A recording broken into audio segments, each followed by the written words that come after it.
Crawlspacers, we're here with Paul Jenkins, and Paul, we're at the Chicago Comic-Con, and you've been here 20 years, and you've been coming? Yeah, I came here first, I think, in 1991, maybe, something like that. So it's gotten really big, then really small, and then really big again. It's crazy. This is huge. No doubt. And speaking of time, back in 1999 or 2000, off of Inhumans, you got the Peter Parker gig. Tell me how that came about. Well, I'd actually turned Ralph Macchio down for about 3 years. I know it sounds crazy, but when Ralph came to me, I always want to do books that I think have relevance, and I told him in all honesty that I really didn't know what to do. I didn't know how to speak to Spider-Man, because I felt that the years of, the death of Uncle Ben made sense, the death of Gwen Stacy made sense, then Captain Stacy, and then somebody else, and after a while I felt it was very convoluted, so that the honest, straightforward stories of Spider-Man fights Dr. Octopus for the first time, and he's never beaten Dr. Octopus, or he gets beaten for the first time. These are great, cool, compelling stories, and it had gone away. So I got the chance to do Inhumans. I did really well.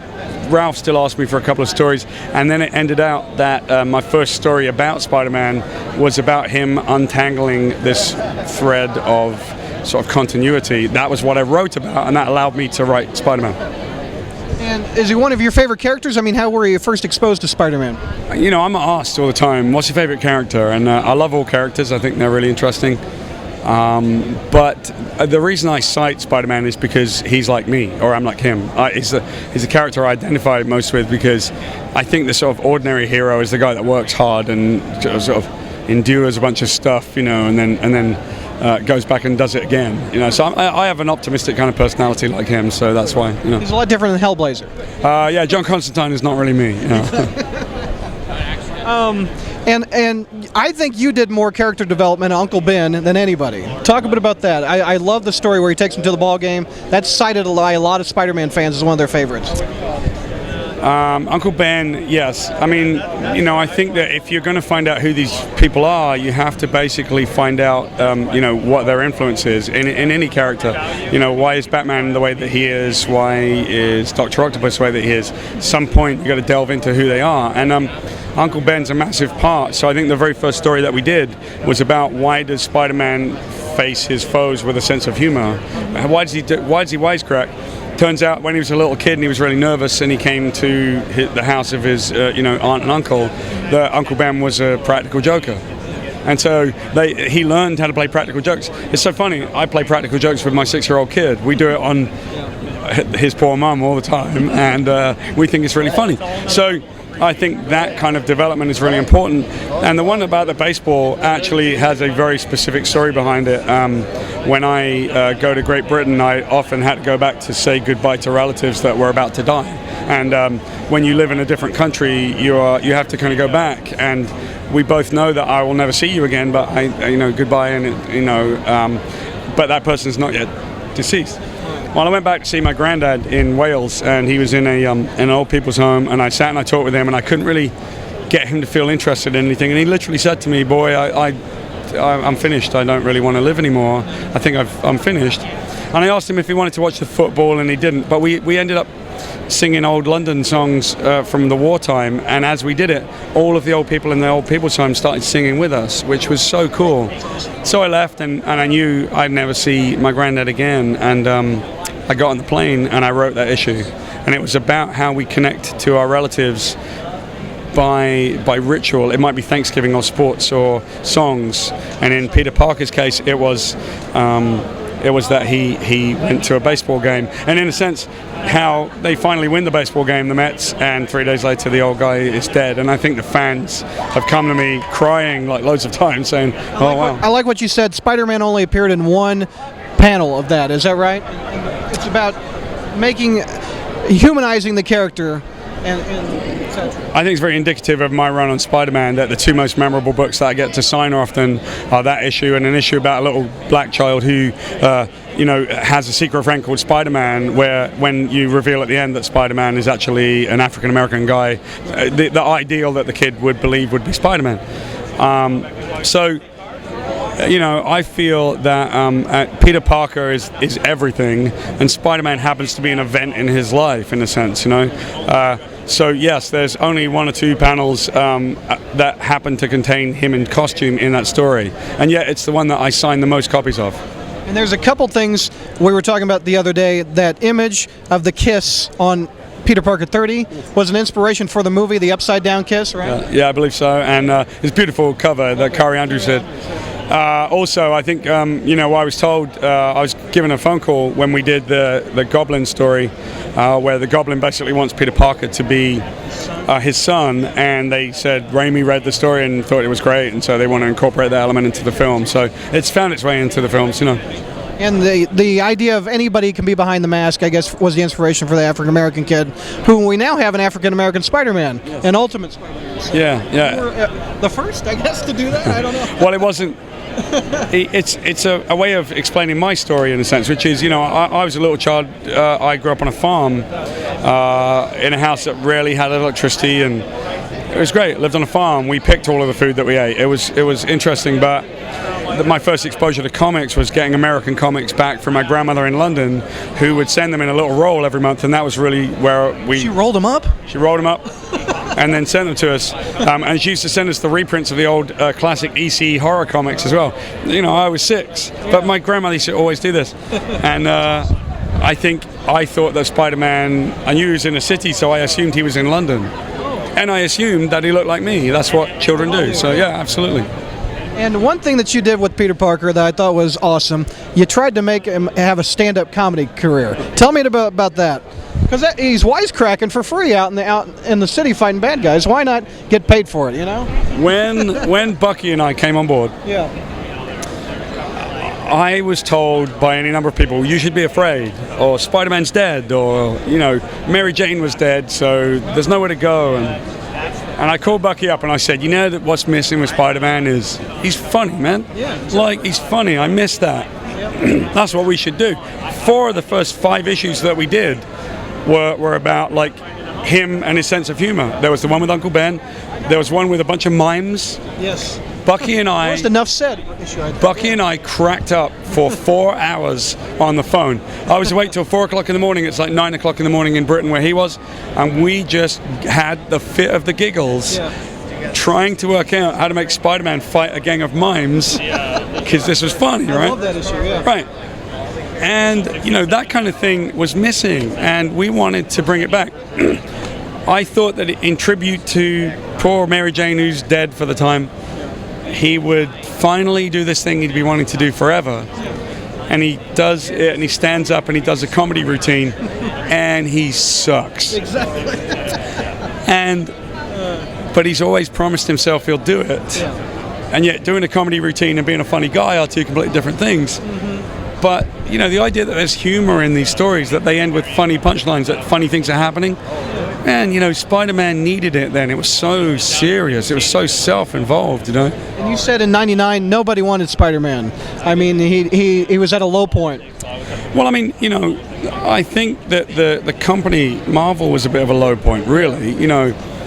I think, Howard Mackie was writing 2 titles, and I talked with him and he said, I'm sort of struggling a little bit to work out what to do with 2 titles. There's a lot of work and all of that, and he was happy that I'd come on to one of the books. So I'm not really saying it's a low point creatively. I mean, I wouldn't say that. Obviously, Howard did great stuff, but it was more that I was being told, well, the company's in bankruptcy, there's not a lot going on, we really should probably just can Spider-Man. You're never going to be able to reinvigorate him, to which mine and Bucky's answer was read our first issue, because it reinvigorated him to some extent immediately. You went on that the Peter Parker title wrapped up and it spun off to Spectacular. Was that your choice, or how did that come about? Yeah, it came about because Umberto and I did this Goblin story that was really, really well regarded. It was at a time when they really gave us a lot of freedom to do stories that had meaning. And I've got to tell you that I always thought that was the definitive, almost the be-all and end-all of Norman Osborn right there. Because when they have this final climactic battle, Peter Parker basically says to him, your job is to make me hate you, and I won't hate you because of Gwen Stacy, because she would never let me. Go ahead and kill everybody I love, I'll never hate you, and he wins. And the Goblin is stuck in a room by himself with a pistol, and you know that he kills himself. Didn't really happen, and they didn't want it to happen. But we were so happy with our work that they said, we want to create a brand new title for you guys. And so they did. They let us go immediately to Spectacular, and we had these massive plans. And we immediately started with these massive plans, and the first thing they did was tell us, we want you to do something different. Was one of the plans to do the Venom with the brain tumor? Well, what was yeah. the brain tumor? It was a spine? No, he had cancer. Cancer, yes. that was it. Yes, that was an eventual plan. It wasn't our plan to do that as the first issue. Okay. We had that. I loved that idea, right? I thought that Venom was a really difficult character to encapsulate. It was very, very, very hard, and I'm just the voice of it. I was unable to articulate to my wife what Venom was. I was driving in the car with her, and I said, "Let me tell you this," and she said, "Well, okay, why?" Which is a great question. Why? Why? Who cares? I said, "Do you understand?" And so I realized I needed to find a way for Eddie Brock to have something happening to him, and the Venom suit to be something. The suit is an alien creature. Right. And cancer, yeah. one of the things I found out was that certain types of cancer secrete adrenaline, and that's what the creature feeds on. Oh, okay. And so it was making Eddie throw himself off of buildings, and then it was catching him right at the last minute, and he was terrified, and it was just killing him. I thought it was a great story, but it wasn't the one we were going to do first. We were actually going to do a Carnage story first. Oh, really? Carnage story never came out. We actually drew the first issue. It's never come out. You want to tell what it was about? It want was to save it, or come back and write it? It was about the asylum. Oh, okay. And it was Carnage in the asylum beginning to infect everybody in the asylum with some kind of crazy thought process. The Spectacular book lasted about 27 issues. Did you have enough Spider-Man to get at? I mean, what wrapped it up for you? I wish Spectacular had gone differently, you know. We loved the Venom story. We did a great Dr. Octopus one, enjoyed it to some extent. But at the time, Marvel was in a strange place, and I think that, you know, they had issues with, you know, what was going on internally. Bill Jemas, you know, I was always very friendly with him. I had, if were it not for him, I mean, you know, he took my advice to do Wolverine Origin. You know, we had a great relationship. But Bill also, at that time was beginning to sort of demand certain things from the books, and I think that wasn't what I did. I never did that. You know, if I had had such success with a book, and we were doing 18 issues a year, and it was working out so well, why are there sudden demands to say do 5-issue series every time? Why do we do 5-issue series? Why must they? Exactly. And I just thought, like, this was silly. You know, it doesn't fit what we do. Then I was asked, well, you know, we want you to do the organic web shooters in this book, and I said, I don't understand the relevance of it. You know, it doesn't. Okay, we'll do it. It doesn't bother me, but why? Why is that a requisite to what we do as a book? You know, why a tie-in? Why? And I thought, you know, it began to go away, and then it was resuscitated near the end of my Spectacular run. But you see, Umberto at that point was already kind of alienated. He was frustrated, like I was, that we were being asked to do these stories that really didn't fit. We had a Carnage story. We have a story that we had pitched. That I wish we'd done, that was about Peter Parker falling in love with Gwen and the first time that they were ever together. We had a comedy about the Hypno Hustler coming back. Oh man, you didn't do that one, huh? I wanted to, and it was a single issue, and the Hypno Hustler comes back, and he wants royalties. He's been in jail, and he wants royalties, and someone's using his music to do raves. And they're hypnotizing everybody, and he wants his royalties back. We had one about the big wheel as a comedy, and we had one about the cheese, the piece of cheese. We had comedies, we had all kinds of stuff, and a vulture story that was really cool. It really encapsulated the vulture. And you know, my style, I really want to kind of encapsulate the character. Yeah. And all we were being told as well, you know, we really, you know, I mean, when they asked me to do the Dr. Octopus one, I said, I've just done a Dr. Octopus story. And they said, we want another one, because the film's coming out. And I say, well, then that's pointless, you know. We did a good Dr. Octopus story, I thought, but it wasn't what we wanted to do. Then, you know, we sort of resuscitated it near the end. I got to the poker story that I love. I love that story about poker because it's all about conveyance of sort of energy between two people who are adversaries, and the Kingpin and Spider-Man naturally wins because he's mentally stronger, and he always will be, and it drives the Kingpin nuts. And then I got to do my final issue, and I don't know if you understand the significance of this final issue, but to me it's like massively significant in Spider-Man's entire history. Like, I think it's funny because it's a single issue that says goodbye from Bucky and I, but people, I think, didn't quite understand maybe, or didn't realize the significance of what was being said in that issue. The aunt and Spider-Man, he goes to see Uncle Ben again to say goodbye again, And in the 6 years that I had been doing Spider-Man, it had become confusing. So Spider-Man says, it's become confusing. I don't understand what this is all about. And Ben says, don't you understand what this was all about? You were always going to be Spider-Man, even whether you had a costume or not. You were always going to be a hero. This is who you are. But more importantly, you didn't do it for me and my death. You didn't do it for Gwen, you did it for your parents. And they show this story about how he wanted to be a spider in the school play, and he failed when he did it. He lost his lines, he fluffed his lines, and he never got the opportunity to fix that. So he always wanted to be Spider-Man for his mom and dad. Yeah. Divide Spider-Man fans, so I want to get your 2 cents. Married or single? Single. You like single? Why do you like single? Well, I'm okay with married too. I mean, I'm okay. I just, God, I hate the continuity of it all. I don't care. Tell me he's married, keep him married, great, I'll do married. Because I often used to say, I'm a happily married guy. I love my wife, and we're very lucky to be so good at communicating. And so I always used to see the version of him married as he's put upon. She asks things of him. It was like a naive version of marriage. And what they needed to do was, like, I used to write them laughing and joking. I used to write Spider-Man and Mary Jane like my wife and I. My wife did this one thing one time, and like my wife ended up in Spider-Man as Mary Jane often. I remember when when we used to check out at a store, when they first did the thing with self-checkout, she said, I'm good at this, and ran to the self-checkout. And I'm like, okay, fine. She's like, no, let me show you how it's done. And she starts doing it. The conveyor belt broke, and now it all fell off like I Love Lucy. She's I Love Lucy, my wife. Off it comes, flying everywhere. I put that in Spider-Man. And it's funny, and it's cute, and that's what they needed to do. When did they ever laugh together? When did they share stuff where it wasn't always passion about, like, anger and frustration and secrets? They wrote the marriage in a strange way sometimes. I was like, we should have done it differently. Tell me about what you're doing now. You're teaming up with Humberto Ramos again.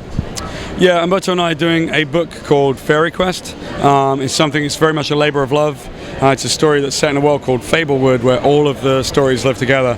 So you got detective fiction and romance, and in this story, Red Riding Hood and the Wolf live in an environment where all of the fantasy characters are treated by fascists. They're basically told you're not allowed to, you must keep your story straight, and you're not allowed to deviate, and if you do, we will wipe your mind. And so they decide to escape. It's this beautiful story, and it's very much the story that Humberto was born to draw. So how do they pick it up? How do people pick it up? They go to fairyquestbook.com, and we have a bunch of stuff there as well, posters and all kinds of things. But all we've had is people come at this convention and say to us, yeah, sure, I'll buy the book, and then they come flying back and say, I read it, when's issue 2 coming out? So, any chance you're going to be coming back to Spider-Man, or is that in your past? I would say that I would want to come back to Spider-Man because I love the character so much, but I can only come back to Spider-Man under the condition that I write the type of story that I'm good at. And I don't know if Spider-Man does that these days. If they want to do single-issue stories that encapsulate the character, they want to do stories that have themes and meanings the way that I do them, I think that would work. But I completely understand if they don't. That's okay. It's almost like they got a different way of doing it, and that's good too. What Dan Slott does on the book is great. He's a really great writer. So I don't know if it fits them for me to write them this way these days, We got a few minutes to wrap up. S. Diddy, I like Karen Earl as a supporting character during your own Spidey. There was an obvious attempt to have a love interest for Peter while he was mourning MJ's death. I think he had Jill Stacy, another one of my favorites, and even Morrow. Ooh. Was there ever a plan to bring Mary Jane back, or did you battle with trying to have him move on with a new girlfriend? I didn't want him to have a new girlfriend. I wanted to have hot chicks around him that were flirting with him, so that he had this kind of weird thing going on. He's like, I don't know what to do. I don't know what to do. You know, so it's crazy.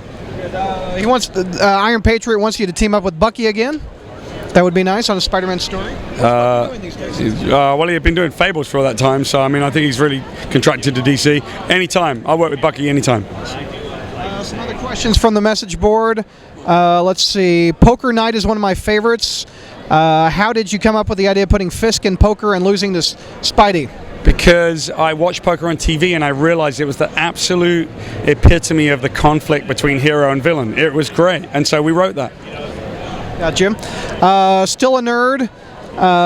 Which comic book character do you believe has not had his or her story properly explored that you would like to develop? And since this is a Spider-Man show, can you limit it to Spider-Man comics if you wish? Absolutely. To me, I thought Hobgoblin's really cool, and as you heard, like characters like the Big Wheel and Hypno Hustler and all these crazy ones. There's so many great ones. Hypno Hustler. Hypno Hustler, 5-part series by Paul Jenkins coming up. Sure, yeah. All right, Paul, thank you. It was a pleasure. You're one of my favorites. I thank you very much.